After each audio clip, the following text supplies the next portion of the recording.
the window had been busted out and part of our gear had been stolen.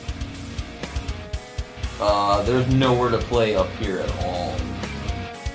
I'm sitting there kind of by myself, like waiting for my manners, and the mirrors, like the mirrors kind of like spin open like 90 degrees, like they kind of rotate open, and all these women in sexy lingerie can come walking out from behind the mirrors. I'm just going to throw this out there that it almost sounded like you were kind of the dark side sometimes of the scene. Just when I'd parted ways with Monuments, and so it was really, really desperate time of my life. At the end of it, our bass player told us, like, he just looked at us and like, yeah, this is my last show. So, like, basically back to the Beast era. Dealing with this alcohol intake, and we're at a Christian festival, and we're supposed to be a Christian band. I was kind of like, man, this sucks. This is not a good look.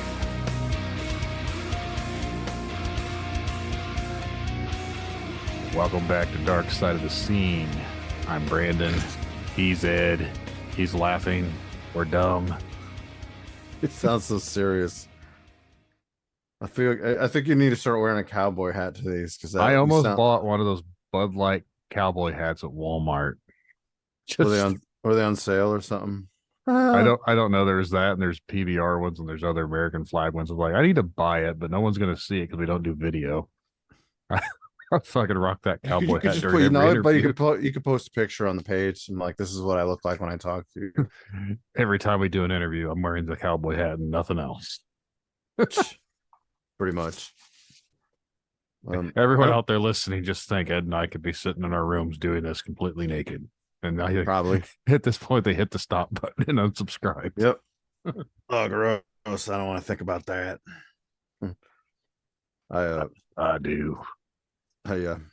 So I don't have any rants today, but I just want to like share something with people, which is kind of cool. I don't know if it's cool. So like, I decided like my job is slow down because I have a normal job. This doesn't pay. And I'm like, I decided that I might start giving guitar lessons at the school here, or the store. Now, I don't know the first thing about giving lessons. I never give anybody lessons. Like, I taught people how to play a song or something, but like, maybe I'll actually like it. I don't know. I'm a little nervous because it's like, well, I've played in a band forever, but it's totally different trying to convey that to a child or a teen or whatever. He says I'm going to get like different kind of students. So I don't know. I'm a little nervous about it. It's like, how do you, I've taken lessons, but is it going to be in person? Yeah. Yeah. Like, like one-on-one, you know. Well, any audience members out there listening, if you would like to be taught guitar from Ed, you can probably do it virtually too. He has Zoom. Do the virtual teachings. I don't know the first thing about doing it. That's the thing. Like, I was never good at picking up the stuff. I mean, I can play stuff, but trying to explain that. So it might be a good thing for me to like relearn everything with somebody else. And then, I mean, a lot of my friends who've taught said like, well, you will pick it up because you'll be doing it so much. So I guess I see that as a good thing. I don't know. Go take guitar lessons to give guitar lessons. Basically, that's what it is. Pretty sad, right? Like, I've been recording songs and making my own music, but like when it comes down to it, I don't know shit. I mean, I guess some guitar players, you just don't know what you're doing. So you understand it without knowing the technical terms, I guess. And I've always wanted to learn it, and I try to learn it, but my brain wouldn't pick up on it. I don't know if maybe I just made some sort of ADD. Some people know how to write really good music and have no idea how the hell they're doing it. I guess that's how Periphery works. That's a good example. Like, well, I'm sure they're lying somewhere. Somebody knows. They're just saying that, but like, I don't know. I see it as a good thing, and I would never. Anybody listening, like, it doesn't hurt to have guitar lessons and knowledge.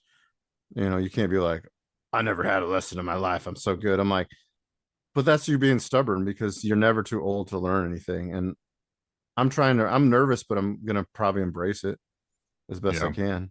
Maybe I'll be even better than I am and not even know it. So, and then they're also saying like, well, the teacher was like, or the owner, he's like, and don't ever assume that because you learn lessons, you're gonna forget how to do everything, and then you're gonna be stuck in a box. I'm like, no, I don't really see myself doing that. It would just be more like understanding what I'm doing, but I'd still like have my own sense of writing abilities. It wouldn't affect me any.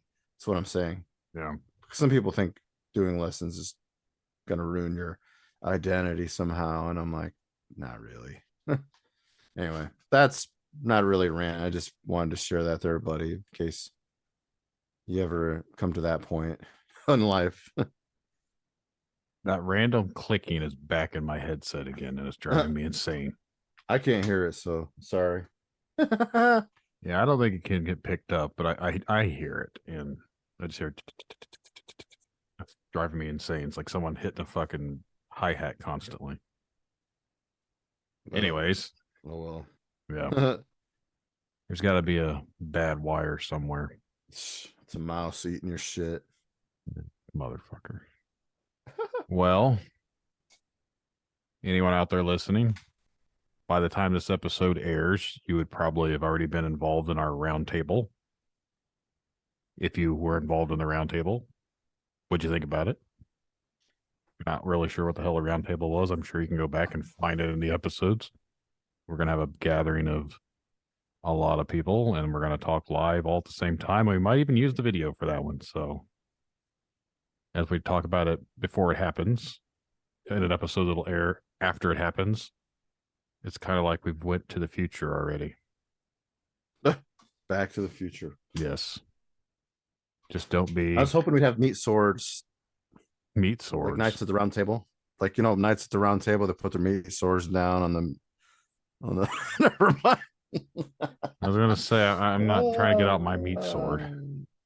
I don't know what type of beating you're thinking of, but this is not the type that I was talking about. I just see the picture. Sword. I just picture like the Knights of the Round Table. They're putting their swords on the table, and I just thought of meat sword. Okay. Yeah. On that note, if you would like to be on Dark Side of the Scene and not pull out your meat sword, send an email to Brandon@darksideofthescene.com and we will get you scheduled on a future episode. But we have someone in the waits, so we're going to bring them on in. So hold on to your butts and we'll be back in a second. I'd like to take this time to welcome Koal to the show. Koal, thanks for coming out and talking with Ed and I. Thank you for having me. Cool. Anyway, where are you from, Koal? Where am I from? I'm originally from Brooklyn, New York. I currently reside in Norfolk, Virginia. I'm going to get some hate right now for saying it wrong, but whatever. Norfolk, Virginia. Well, if you're not, you're not from there, so it's okay to screw that up. How did you say it wrong? They don't say it Norfolk. Hmm. It's Norfolk. Norfolk. Even though it's spelled Nor, F-O-L-K, but hey, it's a local thing. So Norfolk. Yeah. Oh, actually, yeah. I've heard Norfolk as well.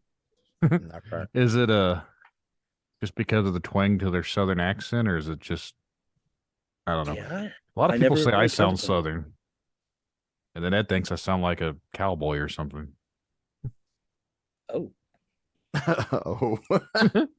I don't know. I guess I have the cowboy gruff voice. Yeah, the gruffy voice of the Stetson man. So what do you do in Norfolk? All right, so I am technically I have two jobs. So at my day job, I work infrastructure for information technology for the city of Hampton. And then my night job, I am a musician. So I'm a performer in a band called the Optimistic Cynics. It's an original band. We do, everyone says that our style in that band is mostly, how to describe Optimistic Cynics. It's like Matchbox 20 meets Dave Matthews Band. Okay. That's pretty popular. That's a popular genre in general. Yeah. So the band leader in that one, he'll describe it as Americana, but it's just rock and roll. Nice. And so I'm a performer in that band. I'm also a writer in that band. So we do have some music that I've written keys on. So I play keys. I play saxophone. My bread and butter is actually sax. So that's an instrument that I would say I'm formally trained on it. But honestly, all the instruments that I play, I started colloquially just picking up and just kind of going, hey, I want to figure this out. And saxophone was my very first instrument. Holy crap, you're our first saxophone player. Oh, was that right? And then I think the previous one I made fun of saxophone players because like only because like of the guy's story. And I was like, I wonder Oh. if saxophone players are that controlling. Oh my gosh. I'm not gonna maybe it might be true statement. Okay. I don't consider myself controlling, but I am very organized and I am a director. So in the second Oh. act that I control effectively is it's a band called Stage Select, and we are a video game rock band. And so I operate everything about that band. I'm 100% in control of. So I do the bookings, I do everything, booking, social media posts, website management, everything, talent acquisition, that kind of stuff. Yeah, it's a show band, so we do have a show that we sort of just travel around and then we perform it. So it's less inclined to be more like the jukebox style bands that you have out there. But yeah, and that's just it. We have a set list. The set list isn't always the same. I do in that band. We sort of have a little bit of a culture. So with Stage Select, that is the video game rock band. We have effectively. I try to do this thing where I start the show like with the exact same song we start the show with, which is basically Halo. It's a medley that we wrote. Halo, Tetris, and Punch Out are the three songs in that. And the only reason why I did that is just sort of to create like a culture. So every time we perform, no matter where we perform, we start with that E5. Like Halo. I'm not gonna sing it because yeah, you don't want me to sing. But anyways, we start every show with Halo, and then of course from there we deviate. Sometimes we'll play, Sonic the Hedgehog, or we'll go into, Dire Docs and do all that stuff. But yeah, that's the other band that I run. So I'm in two major music projects. I was in several other bands. I played keys for a band called Rosebird. I played keys in another band called Up in the Air. They were just strictly like your 100% cover band. Yeah, and then prior to a lot of my current music projects, I was a contract to hire performer. I've worked for Disney Casting Call as just a solo musician. I've done solo gigs on like cruise lines and just performing just for like I think it was Royal Caribbean, actually Disney Cruise as well. But yeah, I'm a performer in my night job, and that's actually where my passion's at. But we all know how music is, right? Yeah. Definitely brings in that bread and butter. But no, yeah. So IT effectively funds my living and my hobby, music. Right. I was gonna say, how do you have time to balance all that out? That's crazy. Yeah, Huh. that's where I kind of go. I'm very regimented in kind of how I operate. So yeah, because time management is very, very key in managing a lot of that stuff. Mm, Yeah. nice. So luckily for me, my day job is it's a strict Monday through Friday. Like 7 a.m. ends at like 3 o'clock. So that doesn't change, which I'm really grateful for. It is a Right. government job. I have every holiday off, like that kind of number. So that allows me to pour the time into my other projects. Now, what's really cool is I actually I'm actually kind of relatively new in the rock and roll side of the music scene. Prior to this, I was more like classically trained, if that makes any sense. Like, Yeah. in high school, I did the jazz band, I did the marching band, the symphonic band, the indoor drum line, all that stuff. But pretty recently, I think it was during that scenario that you call the beast, quote unquote. Yes, during that time frame is where it was actually right before it had just hit. I was like, it had been a while since I played, because honestly, for a little bit, I actually had to back out of music because I actually had a major medical problem. One of the things I tell people a lot up front is that I have to manage PTSD, and one of the ways I do that is with music. So, I was in September 11th when that building got hit by a plane. Literally, when that building got hit by the plane, I was actually I was at the ground level of September 11th. and I have PTSD from that. And one of the things that I tell all my musicians up front, and even in the other band, Optimistic Cynics, in that band, my band leader also knows that I kind of, I've got this thing where sometimes the PTSD will it manifests, and then I have to, this is years after dealing with therapy and stuff like that, that I have to, I go, oh shoot, the symptoms are here. Hey guys, let me give you a heads up. Just take it easy. I'm on edge. Just kind of, just, and then they're usually aware. They're like, oh shoot, okay, let's see what we can do to support Cole. So I've got a really good support group in both of these bands. And sometimes I go, hey guys, like I can't do a solo on the saxophone during this song. Like I have this. I'm really aware of the telltale signs of when a PTSD moment is going to happen, as in like my body's kind of got that anxiety, and it's taking me back, and I'm starting to get the flashbacks, and that actually happens to me while I play live.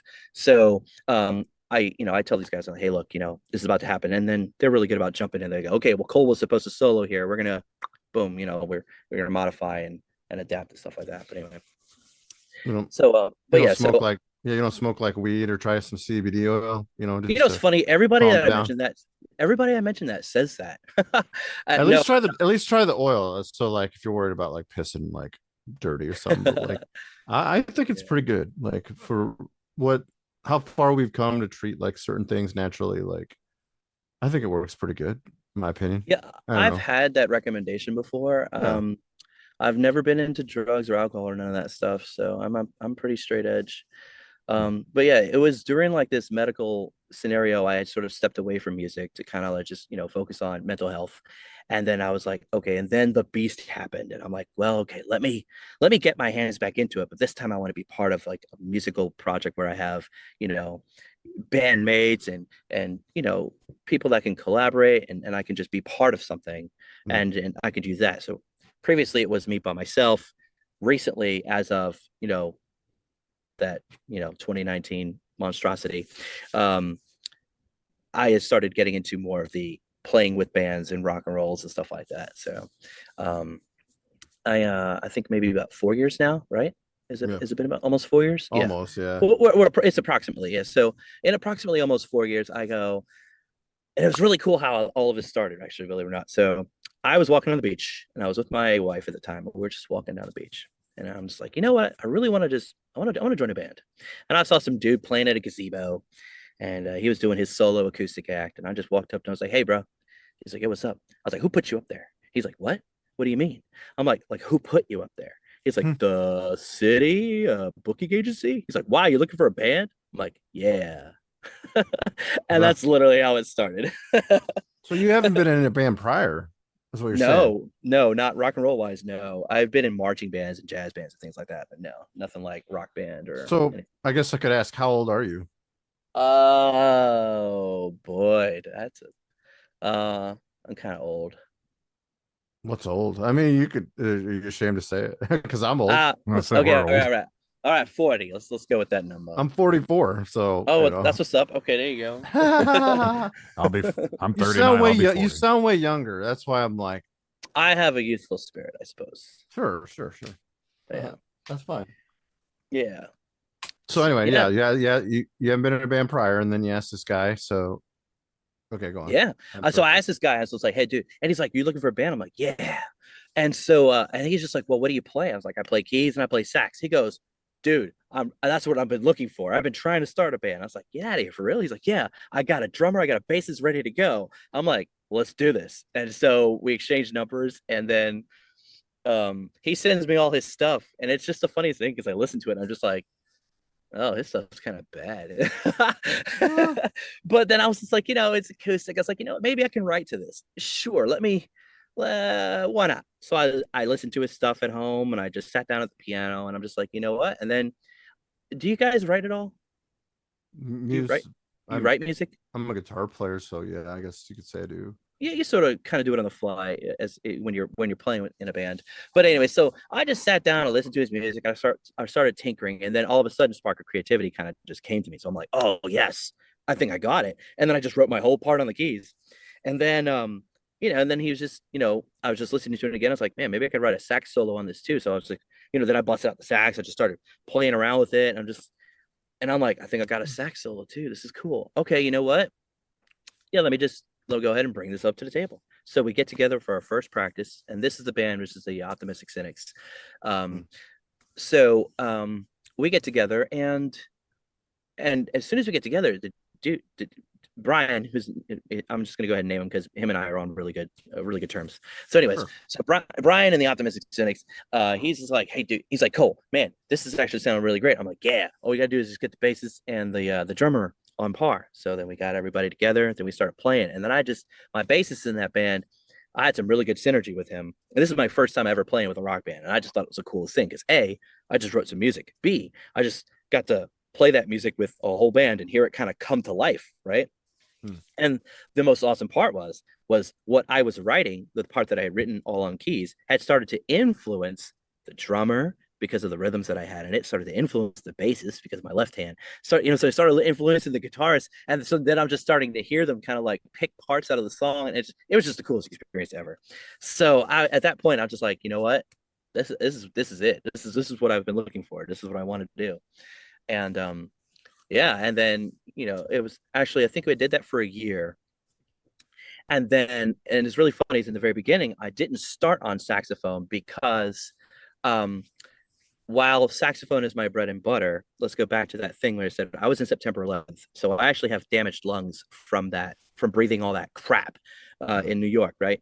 So it affected the way that I could play saxophone, so I actually had to hang up that instrument for about 20 years. Yeah, I could not play the saxophone. I did not have the lung capacity, the breath. I couldn't do it. I just I tried like smaller reeds, like went from a 4.5 down to a 3, down to a 2, down to and it just was not enough. I couldn't do it. So I just gave up on saxophone. And then that's when I decided I would try to pick up a different instrument and try to like learn keys or something. But it was kind of depressing up to a point. But what's really cool is I try to bring this back. So I'm like, you know what? Let me try. I haven't done this in 20 years. Let me bust the saxophone out. And then in my own self-practice time frame for this band, I was kind of like, I was failing and I was kind of getting a little upset about it. So I was like, well, so Brian in this band, he's like, dude, so why aren't you playing sax? I'm like, well, all right, let me be straightforward with you. And I told him pretty much exactly what happened. Like, it was in September 11th. He's like, oh my gosh. I'm like, yeah. And I was like, and I just don't have the air. He's like, well, let's just give it a shot. So we had this one gig at a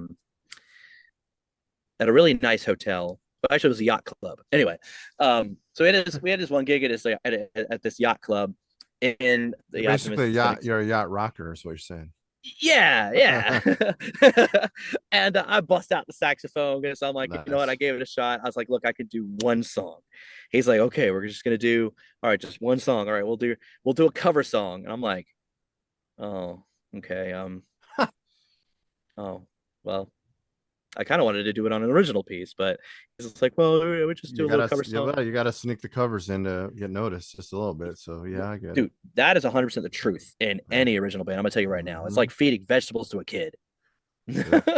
That's that's the secret sauce for original bands. You have to have covers, and then you have to kick ass at those covers, and then slip in an original, and people just go, "What the heck was that?" But anyway, that's how we do it. Mm-hmm. But anyway, so I bust out the saxophone, and I butchered it. Terrible. I was like, oh, it was awful. And I'm like, I don't think I'm gonna do that again. Brian's like, no, keep trying. So I'm like, I wonder if they make like digital saxophones. So I just went to Google and I Googled digital saxophone, right? Yep. So, what came up were, some, the EWI, like some, wind synthesizers and all sorts of stuff. And then I looked up this one item called the Roland Aerophone. And so that I'm like, huh. And there was nothing. This was like sort of like brand new, like right around the Beast era. And I was like, you know what? I'm gonna make an investment. I'm gonna buy it. So I spent about $900 on this thing. It was like 800 some change. And isn't that cheaper than a real one? It's cheaper than a Barry saxophone. It's way cheaper than a tenor saxophone, but probably about the same price as an alto sax. I wouldn't know, but I was just curious. Yeah. Cheap alto saxophones are like $250, $300. That's really good. Yeah, cheap. That's our cheap alto. Professional altos are about $1,600, something like that. Oh. But yeah, so I bought this thing and I'm just like, all right, let me find it, let me play it. So I played around with it. I'm like, oh, this thing's so fake. Because it had that digital. Yeah, you know what I'm Yeah. talking about when you Yeah. hear like, yeah, fake. Every sax samples always sounds like crap. But then it had like this, it's had this SN mode, which was like, I don't know what the SN even stands for, but I turned on the SN mode, and they only have certain saxophone patches that have this mode in it. And apparently, Roland had invested all of the engineering for this product into these samples. So I'm just like, okay. And then I start tweaking it. So I go, all right, let me adjust the breath settings to a reed size that doesn't exist. I went from like a 2 to a 1.5 size reed. And as soon as I put it down to 1.5, I was able to play the machine exactly like an alto sax. And I'm like, oh man. And all of it, dude, all my fingerings, everything, it was just like riding a bike. And I'm like, yo, I think this is it. So when I say I play saxophone, I technically play a Roland Aerophone.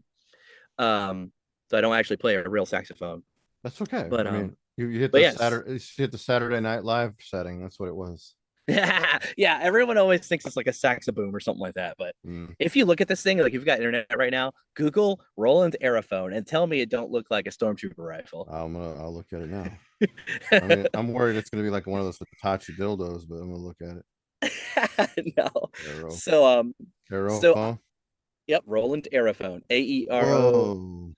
Isn't that wicked? It looks like a dildo, and they make them for like the prices range on them. Yeah, Oh, it wait. is. There's one for like 1,400. That must be the new one. That's kind of cool. I mean, for your ailment. I mean, if it works for you, and I don't think anybody would be like,